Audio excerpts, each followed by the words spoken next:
what are the main components of revenue spending? Education, health, employment. The government is acting as an employer of last resort, isn't it? Especially in the time of post-pandemic. In that fiscal space, employment is a powerful strategy for the coping up of livelihood and other concerns of widening inequality. We need to generate income. So that's very important. Now, pensions, salaries. So, if you are authorized finance minister, if she is telling that I want fiscal discipline in my country, so I will not go for too much of deficit, then what are the ways in which she can attain her dream? She has to either control her expenditure, otherwise her revenues need to be buoyant, taxes and non-taxes. And in revenue uncertainties time, if her revenue is not buoyant, and if she's too much concerned with the fiscal discipline, like 3% I need to reach, then she will go for austerity measures. That's the way it happened in Europe. It killed the economies. What is austerity? Many components related to the social welfare, social security measures will get curtailed. Your salaries will be staggered. Your pension will be staggered. So you want such a situation in which that affects human capital formation.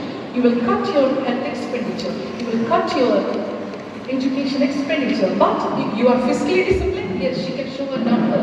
My deficit is strict at 3%. But she is using the path to curtail her spending, go through the austerity because her revenues are not buoyant.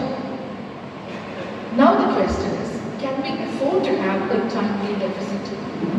Because I don't want to curtail, if she is taking that path, I don't want to curtail my spending. Can I go little up? Because revenues are not buoyant. So that's the way we need to look at it. Now open the budget document again. There is a budget in brief.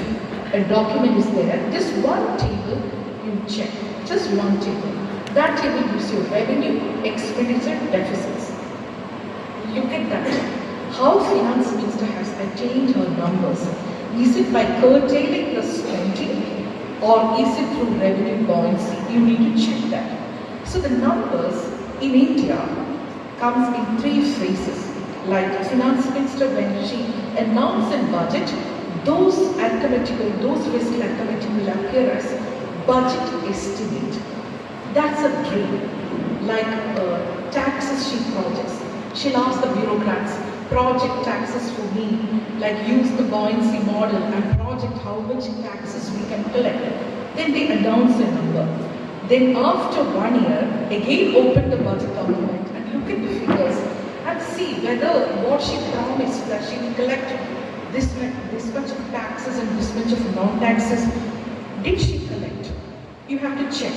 And if it is lower than the budget estimates, in the revised estimates, that means the fiscal space will get affected because she promised that she will get this much fiscal space through her taxes and she couldn't collect the taxes. So that will affect her fiscal space. So it's a tricky question. Mithun, if he is a finance minister, he may do a suboptimal declaration that I can collect only this much taxes when he can really collect it up. Why Mithun, I'm just using an example, why Mithun is doing that? Because in the revised estimate stage, he will get a little more fiscal space and he can see the taxes are buoyant.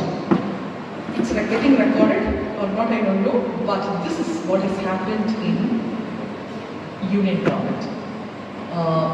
Bureaucrats, using the assumptions and model, they just announced a realistic number, not an over-ambitious number, any very realistic number.